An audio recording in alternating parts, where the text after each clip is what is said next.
영적 회복과 영적 분별력에 대해서 지금 살펴보고 있습니다.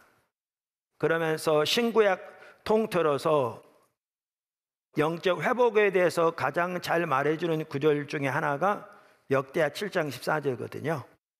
역대하 7장 14절 이렇게 말합니다. 내 이름을 일컫는 내 백성이 그들의 악한 길에서 떠나 스스로 낮추고 기도하여 내 얼굴을 찾으면 내가 하늘에서 듣고 그들의 죄를 사하고 그들의 땅을 고칠지라. 우리가 이 구절 여러 번 지금 몇 주째 살펴보고 있습니다마는 13절을 보아도 알 수 있듯이 하나님의 백성이 하나님을 떠나 하나님의 심판이 그들에게 와 있는 상황을 염두에 두고 이 말씀을 하시죠. 그러면서 그 상황에서라도 하나님의 이름으로 일컫는 하나님의 백성이, 우리만은 순서가 잘못되어 있는데 원어대로 하면, 그리고 영어 성경들은 다 그렇게 말하고 있고 이 순서가 중요하다 여러 번 말씀드렸습니다. 그 백성이 첫째 스스로 겸비하고, 둘째 기도하고, 셋째 하나님의 얼굴을 구하고, 넷째 그들의 악한 길에 떠나면, 그러면 하나님께서 이제 그들의 기도를 들으시고 그들의 죄를 사하고 그들의 땅을 고치시겠다고 말씀하십니다. 즉 그들을 회복시키겠다라고 말씀하시죠. 그러면서 지난주에는 그 기도하고에 해당하는 부분을 살펴보았습니다. 오늘 이제 세 번째, 네 번째, 하나님의 얼굴을 구하는 것과 악한 길에서 떠나는 걸 살펴볼 텐데, 사실 이 부분도 우리가 수없이 많이 들은 부분이죠. 첫째, 하나님의 얼굴을 구하는 것은 하나님을 알기를 추구하는 것입니다. 여러분, 오늘날 우리 한국교회만 하더라도 이건 세계교회도 마찬가지인데요, 하나님의 얼굴을 구한다 그러면 대부분의 성도들은 그게 무슨 말인지 모릅니다. 거의 대부분 들어보지도 않았습니다. 무슨 소리 하는 거야, 하나님의 얼굴을 구한다니. 이런 경우가 너무나 많습니다. 근데 성경에는 하나님의 얼굴을 구한다는 말이 여러 번 나오고요, 그것이 우리 신앙의 핵심인 것을 볼 수 있습니다.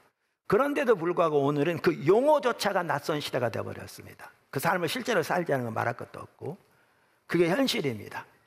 그러니까 교회가 침체되고 성도들의 삶이 침체되는 것은 너무나 당연한 결과라고 할 수 있습니다. 자, 그러면 하나님의 얼굴을 구한다는 말은 뭐냐? 하나님의 얼굴을 구한다는 말은 간단하게 표현하면 하나님 그분 자신을 알기를 추구하는 것을 말합니다.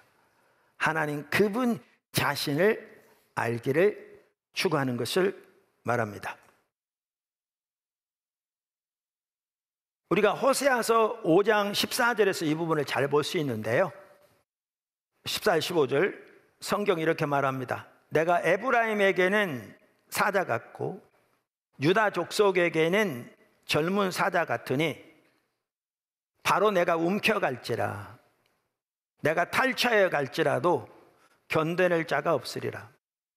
그들이 그 죄를 뉘우치고 내 얼굴을 구하기까지 내가 내 곳으로 돌아가리라. 그들이 고난받을 때에 나를 간절히 구하리라. 그러니까 14절은 하나님께서 북방 이스라엘뿐만 아니라 그 당시 남방 유다도 심판하실 것을 말씀하십니다. 하나님은 하나님 백성의 죄로 인하여 심판하십니다. 그들이 하나님을 떠나고 우상을 숭배하고 하나님의 법을 버리고 하나님을 떠나면 그들의 죄로 인해서 하나님이 심판하시죠. 여러 번 나눈 것처럼 하나님의 심판도 하나님의 사랑의 표현입니다. 하나님은 속성 자체가 사랑이시기 때문에 사랑으로 하지 않고는 아무것도 하지 않으십니다. 그래서 15절에 보면 하나님이 심판하시는 목적이 나옵니다. 목적이. 그래서 죄로 인해서 심판하시지만 무엇 때문에, 무엇을 위해서 심판하시는가 하는 거죠. 그 이유, 목적은 그들이 고난당할 때에 하나님을 찾도록 하기 위해서 심판하십니다. 두 번째, 하나님의 얼굴을 구하는 것은 하나님을 아는 것이 유일한 목표와 목적이 되는 삶으로부터 시작합니다. 그러니까 성경에 보면 하나님의 귀한 사람들은 다 하나님의 얼굴을 구하는 삶을 살았습니다. 대표적으로 구약의 모세, 다윗, 그리고 신약의 바울. 사실 성경에 나온 하나님의 귀한 사람들을 우리가 대표적인 사람들을 뽑는다면 지금 언급한 그런 분들이잖아요. 그 외에도 다니엘 등 여러분들이 있지만, 그런데 모세, 다윗, 바울 모두 그들은 하나님의 얼굴을 구하는 사람들이었고요. 그들은 하나님을 아는 것이 그들의 유일한 목표와 목적이었던 사람들입니다. 그래서 하나님의 얼굴을 구하는 삶은 하나님을 아는 것이 우리의 유일한 목표와 목적이 되는 삶으로부터 시작합니다. 우리가 이것을 잘 볼 수 있는 게 시편 27편 4절입니다. 다윗의 시편인데요. 그 구절은 하나님의 얼굴을 구하는 것이 무슨 뜻인가를 아주 잘 보여주는 대표적인 성경 구절입니다. 이렇게 말합니다. 내가 여호와께 바라는 한 가지 일, 그것을 구하리니 곧 내가 내 평생에 여호와의 집에 살면서 여호와의 아름다움을 바라보며 그의 성전에서 사모하는 그것이라. 그러니까 저는 이제 성경을 볼 때에 어떤 구절들, 이렇게 영어 성경을 보면 이게 또 또렷하게 보일 때가 많이 있거든요. 이 구절을 킹 제임스 성경을 보니까 저는 5개가 딱 눈에 보이더라고요. 킹 제임스 성경 이렇게 말하고 있습니다. One thing have I desired of the Lord, that will I seek after, that I may dwell in the house of the Lord all the days of my life, to behold the beauty of the Lord and to inquire in his temple. 그러니까 5가지가 한눈에 들어오는데요. 우리말로 표현하면 이런 겁니다. 한 가지를, 지속적인 열망, 하나님의 임재 가운데 머무는 것, 하나님의 아름다움을 보는 것, 하나님께 묻는 것. 이 처음 2가지는 하나님의 얼굴을 구하는 자세를 말하고요. 나머지 3가지는 하나님의 얼굴을 구한다는 말이 무엇인지 그 내용을 말한다고 할 수 있습니다. 그러면 처음 2가지 자세만 보면, 먼저 보면 이렇습니다. 다윗은 이것을 한 가지 일이라고 그랬는데요. 우리말에는 아까 내가 여호와께 바라는 한 가지 일 이렇게 돼 있기 때문에 그게 안 살아납니다. 근데 히브리 원어에는 한 가지 일이라는 단어가 맨 먼저 나옵니다. 그래서 아까 킹 제임스도 그렇고 다른 영어 성경도 그렇고 one thing, 이 단어가 제일 먼저 나옵니다. 이 얘기는 그 단어를 강조하고 있다는 얘기입니다. 그러니까 이 말은 이게 다윗이 구한 여러 가지 중에 한 가지란 말이 아니고요. 심지어 이것이 다윗이 구한 여러 가지 중에 첫 번째란 말도 아니고요. 이 말은 이것이 다윗이 구한 단 한 가지였다는 얘기입니다. One and only desire, 단 한 가지 유일한 열망이었다는 말입니다. 그러니까 이 말은 다윗은 다른 모든 소원은 하나도 없었다는 말이냐? 그 말은 아니겠죠. 이 말은 이것이 그 모든 것들을 초월한, 다른 모든 것들은 부수적인 것에 불과한, 이것이 다윗이 추구한 단 한 가지 유일한 열망이었다, 그런 뜻입니다. 그런 뜻입니다. 그래서 이 한 가지 일에 대해서도 제가 여러 번 나눕니다만 미국 성서 공회 중에 하나가 유나이티드 바이블 소사이어티거든요. 그 성서 공회에서 성경을 번역하는 사람들을 위해서 출판한 그 핸드북 시리즈에 보면 시편에서 그 저자들은 이 한 가지에 대해서 이렇게 말하거든요. 그의 한 가지 유일한 열망은 이렇게 표현하거든요. 한국 목사님들도 많이 사용합니다만 케일렌 델리치라고 하는 2 학자가 쓴 구약 성경 주석, 아주 좋은 주석이기도 합니다. 그 주석에 보면 그 학자들도 여기 한 가지에 대해서 이렇게 표현하거든요. 그가 갈망했던 것은 단 한 가지가 있었다, 이렇게. 이런 내용들은 제 책에 다 들어있습니다. 자세한 내용은 책을 보시면 됩니다. 그래서 여기에 보면 한 가지는 one and only desire, 단 한 가지 유일한 열망을 말합니다. 그 다음에 2번째는 지속적인 열망입니다. 우리말 성경에 제가 보기에는 좀 부족한 부분이 뭐냐면 시제가 명확하지 않습니다. 우리 말이 그렇거든요. 시제가 명확하지 않고요, 단수 복수가 명확하지 않습니다. 근데 이제 영어 성경은 그런 부분을 명확하게 표현하죠. 자, 그러면 여기에 보면 내가 여호와께 바라는 한 가지를 그랬거든요. 이 바라는 단어가 우리말 성경에는 현재형처럼 번역되어 있잖아요. 근데 원래 성경에는 완료형입니다. 그러니까 과거에도 그렇고 지금도 그렇다는 얘기예요. 원래 그 히브리어 성경에는. 그래서 영어 성경은 다 현재 완료로 번역하고 있습니다. 킹 제임스도 그렇고.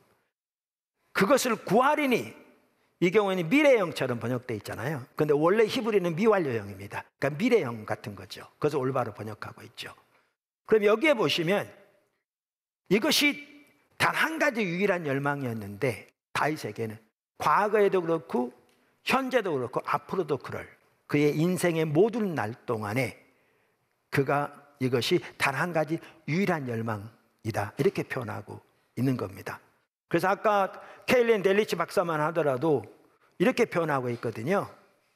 과거로부터 미래에까지 확대되는, 그래서 그의 전생에 걸치는 열렬한 연망을 표현하기 위해 4절 상반절에서 미래 시제가 완료 시제와 나란히 사용되었다, 이렇게. 그러니까 이걸 보면 뭘 알 수가 있는가 하면, 하나님을 찾는 것은, 하나님의 얼굴을 구하는 것은, 하나님을 아는 것이 우리 삶의 단 하나의 유일한 목표와 목적이 되는 삶으로부터 시작합니다. 거기서부터 시작합니다. 세 번째,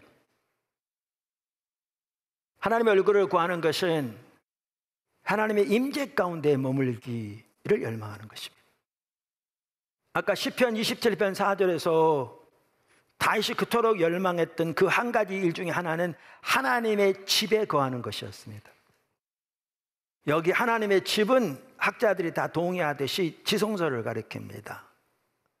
근데 여러분 잘 아시다시피 지성소는 사람이 사는 곳이 아닙니다. 다윗이 아무리 왕이라도 성소에 들어가서 거기다 텐트 치고 살 수 있는 게 아니었습니다. 그러면 여기 여호와의 집은 성소, 지성소 그렇게 가리키는데, 거기 핵심은 하나님의 영광의 임재가 머물러 있는 것이었습니다.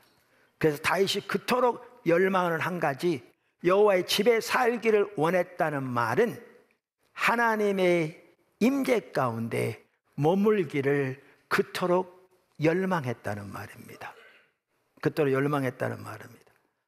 그래서 시편 27편 4절에 그렇게 나오는데 26편 8절도 보아도 그 성소에 대해서 이렇게 말하죠. 여호와여, 다윗의 시편인데, 내가 주께서 계신 집과 주의 영광에 머무는 것을 사랑하오니. 네 번째, 하나님의 얼굴을 구하는 것은 하나님의 영광을 보기를 추구하는 것입니다. 다시 말해서 하나님의 성품을 알기를 추구하는 것입니다. 다윗이 시편 27편 4절에서 그토록 열망했던 또 한 가지가 뭡니까? 하나님의 임재 가운데서 하나님의 아름다움을 바라보는 것이라고 했습니다. 그러면 여기에 하나님의 아름다움을 바라본다는 말이 무슨 말입니까? 그러니까 아름다움이라는 단어는 선한, 매력, 사랑스러움 등으로 번역할 수 있는 단어인데요. 그럼 여기에 하나님의 아름다움을 바라본다는 말이 뭐냐? 학자들마다 다양한 의견들이 있습니다. 근데 페투라 주석도 그 다양한 의견 중에서 이게 가장 타당하다고 본다. 그리고 많은 학자들이 그렇게 본다. 그랬는데 저도 똑같이 그렇게 봅니다. 그게 뭐냐면 영안으로 바라본 하나님의 계시라고 표현합니다. 델리치도 그렇게 말했고요. 영안으로 바라본 하나님의 계시. 이 말은 무슨 뜻이냐면 하나님의 우리의 영적인 눈을 여셔서 하나님의 성품을 우리에게 알게 하시는 것을 말합니다. 하나님의 성품을 우리에게 알게 하시는 것을 말합니다. 그래서 하나님의 얼굴을 구하는 것은 이렇게 우리가 하나님의 성품을 알기를 추구하는 것입니다. 이것은 하나님께서 성령을 통해 우리의 마음을 열어 알게 하셔야만 가능한 것입니다. 그래서 영안으로 바라본 하나님의 계시라 이렇게 표현합니다. 그 페투라 주석에 보면 이걸 잘 설명했더라고요. 이렇게 나와 있어요. 페투라 주석에 보면 본절 2절과 3절에서 다윗은 그토록 어렵고 고통스러운 상황 속에서도 거룩함, 가로 열고 성소에서 권능, 영광, 그리고 인자 가운데 계신 은혜로우신 하나님을 향한 비전을 바라보고 있음을 보여준다. 특히 본절에서 다윗은 성소에서 하나님과 교제했던 과거사를 회상함으로써 다시 그런 복된 경험을 갖고 싶음을 강력히 암시한다. 성소에서 주를 바라보았나이다. 이제 이 부분에 대해서 다윗이 압살롬에게 쫓기기 전 곧 예루살렘에 있었을 때의 경험이다. 성소 내에서의 언약궤는 하나님의 영광스러운 임재를 상징하는 장소였다. 한편 바라보았나이다는 주로 영적 시각으로의 관찰 혹은 응시를 가리킨다. 그래서 이 단어는 계시나 환상을 보는 행위를 가리키는데 특별히 많이 사용되었다. 이걸 보면 다윗이 예루살렘에 있을 때 성소에서 하나님을 알기 위해 찾았던 것을 볼 수 있고요. 그 과정에서 하나님께서 다윗에게 하나님의 거룩함, 하나님의 영광, 하나님의 인자, 하나님의 권능을 보이셨던 걸 볼 수 있고요. 지금 이 상황에서 그는 그 하나님을 향해 목말라 하고 그 하나님을 갈망하고 있는 것을 볼 수가 있습니다. 여러분 보실래요? 여러분이 다윗이었으면 뭘 구했겠어요? 보실래요? 지금 아들이 반역을 일으켰어요. 목숨을 부지해서 하기 위해 지금 사막으로 피해 있어요. 몇 명의 부하, 몇 명의 가족들 데리고 만약에 압살롬이 자기가 어디인지를 알고 군대를 동원해 오면 꼼짝없이 죽을 상황입니다. 피할 길이 없어요. 자, 대부분의 가족도 놓고 왔어요. 특별히 왕인데 나라가 어떻게 될지 모르는 거죠. 나라의 미래가 어떻게 될지, 나라가 제대로 굴러가게 될지 전혀 모르는 상황이죠. 여러분이 이 상황 닥쳤다면 여러분 뭘 구하겠어요?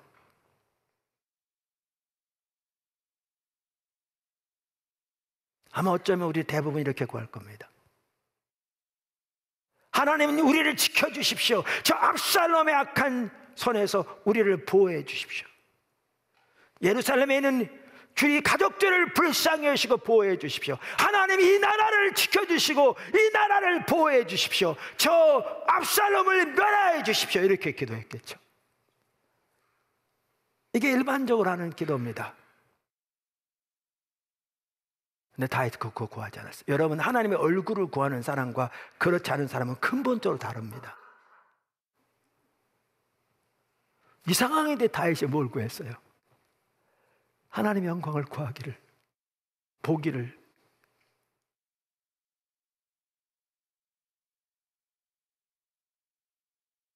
구했어요. 다섯 번째, 하나님의 얼굴을 구하는 것은 하나님의 길, 하나님의 뜻을 알아 그 가운데 행하기를 열망하는 것입니다. 그러니까 시편 27편 4절에서 그가 그토록 원했던 한 가지가 마지막에 보면 그의 성전에서 사모하는 그것이라 이렇게 되어 있거든요, 우리말에. 근데 사모하는 그것이라 이렇게 번역한 단어는 히브리어로 바카르란 단어예요. 그 뜻은 조사하다, 숙고하다라는 뜻입니다. 그래서 영어 성경은, 많은 영어 성경이 이 단어를 inquire라고 번역해요. 그러니까 하나님께 찾고 묻는 것을 말하는 거죠.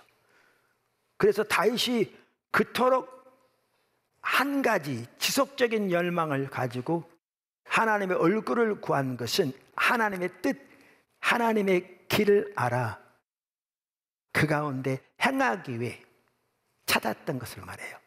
거기에 한 핵심은 그것을 위해 하나님께 묻는 게 포함되는 거죠. 하나님께 묻는 게 포함되는 거죠. 이렇게 하나님의 뜻을 알아 그 가운데 행하고자 열망하는 것에는 뭐가 포함되느냐면요, 하나님께서 이미 이루신 승리를 실제적으로 알기 원하는 사람이 포함됩니다. 아주 중요한 부분입니다. 하나님께서 이미 이루신 삶과 승리를 실제적으로 알기 원하는 삶이 포함됩니다. 이게 핵심입니다. 무슨 말이냐면 바울만 하더라도 아까도 보았습니다마는 철저하게 그는 하나님 얼굴을 구하는 삶을 살았거든요. 바울만 하더라도. 그러면서 빌립보 3장에 보면 그 옥중서실에서 이렇게 말합니다. 그때까지도 하나님 아는 게 그의 유일한 목표였겠죠. 그러면서 그걸 이렇게 표현해요. 3장 10절에 내가 그리스도와 그 부활의 권능과 그 고난의 참여함을 알고자 하여 그의 죽으심을 본받아. 그럼 쭉 읽어보면 부활에 이르려 하노니 그러면서 지속적으로 그렇게 달려간다 표현하거든요. 그럼 여기 보시면 그리스도를 알기를 원한다. 여기 보면 근데 또 하나가 뭐예요? 그 부활의 권능을 알기를 원한다. 이 말은 뭐냐 하면요, 예수님의 부활의 권능을 삶에서 실제적으로 경험적으로 알기를 구하는 것을 말해요. 제가 페트라 주석을 읽어볼게요. 바울이 그리스도와 연합하여 알기를 원했던 것, 그 부활의 권능이다. 이것은 그리스도의 역사적 부활이나 그리스도인이 죽음 이후 경험하게 될 육체적 부활을 의미하는 것이 아니라 부활하셔서 믿는 자의 삶 가운데서 역사하시는 그리스도의 능력을 나타낸다. 이 부활의 권능은 그리스도인들로 하여금 새로운 삶을 살도록 한다. 바울은 그리스도를 단순히 역사적 사실로서만 알기 원치 않았다. 부활하셔서 영원히 살아 역사하시는 그리스도를 그의 개인의 삶 가운데 구체적으로 경험하기를 원했다. 정확하게. 여러분, 보면 볼수록 다트가 중요하더라고요. 다트는 지식이라는 건데 단순히 이론적인 지식이 아니라 이론적인 지식을 토대로 하나님과의 관계에서 실제로 그 삶을 살아감으로 거기서 얻어진 지식이라고 그랬잖아요. 그래서 예를 들면 이런 거죠. 갈라디아서 2장 20절 우리는 그리스도와 함께 십자가 못 박혀 죽었기 때문에 우리 안에서 그리스도가 사시고 우리가 지금 육체 가운데 사는 것은 나를 사랑하사 나를 위해 자기 자신을 버리신 하나님의 아들을 믿는 믿음 안에 산다. 그럼 이거는 내가 실제로 그 삶을 살아갈 때 거기서 말하는 믿음이 뭐고 어떻게 그 삶을 살 것인가 알게 되고 그것이 다트거든요. 그리고 그 다트가 다른 사람을 그리로 인도할 수 있거든요. 여섯 번째, 하나님의 얼굴을 구하면서 하나님을 떠난 자신의 모습, 하나님께 합당치 못한 자신의 모습이 보여질 때 회개하고 돌이키고 삶을 조정하는 게 역대하 7장 14절에 나오는 네 번째, 그들의 악한 길에서 떠나면입니다. 하나님의 얼굴을 구하지 않으면 자신이 안 보입니다. 안 보여요. 하나님을 떠나면 우리의 영적인 눈이 어두워지고 영적인 눈이 어두워지면 하나님의 관점이 가려지기 때문에 자기가 보이지 않는다고 그랬잖아요. 그러니까 철저하게 하나님 버렸으면서 하나님 버리지도 모르는 게 성경 우리는 많이 볼 수 있죠. 근데 하나님을 구하면 하나님의 기준, 관점이 보여지고 그 앞에 비춰진 자신의 모습이 보여요. 그럼 이제 회개하는 거죠. 그러니까 때로는 테이프 듣다가도 보여주면 꺼놓고 안일해진 마음, 올바르지 못한 마음의 태도와 자세, 뭐 예를 들면 뭐 학교 다닐 때 공부를 열심히 했을지 모르지만 하나님을 이렇게 적극적으로 찾지 못했던 자세들을 뭐 한국에 돌아와서 안일해진 태도들을 뭐 등등등 다양한 부분들이 비춰지죠. 그러면 회개하고 돌이키고 회개하고 돌이키고 회개하고 돌이키고 하나님을 찾아야 악한 길이 보입니다. 하나님 찾지 않으면 악한 길이 안 보입니다. 마지막으로 일곱 번째, 하나님을 만날 때까지 찾으십시오. 하나님을 만날 때까지 찾으셔야 합니다. 그러면 하나님의 임하시면 우리에게 나타난 열매들이 다양하게 있어요. 그걸 제가 제 책 하나님의 찾는 삶 속에 그 일부를 여기다 쭉 마지막 장에 정리해 놓았는데요. 뭐 쭉 나열하면 이런 겁니다.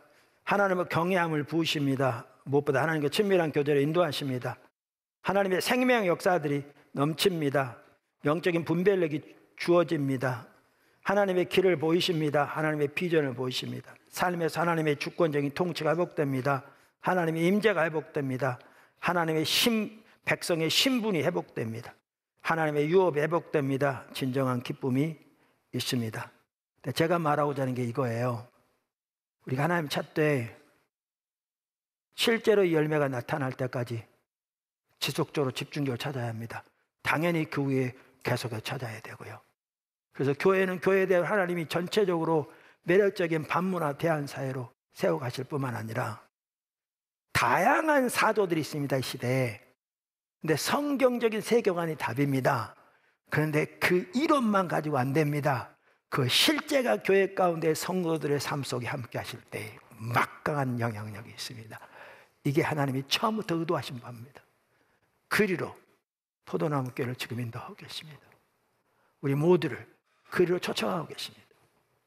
그래서 그렇게 우리 모두가 하나님의 얼굴을 구하여 이렇게 하나님과 동의하는 상황 가운데 한 명도 빠짐없이 다 세워지기를 주님의 이름으로 축원합니다.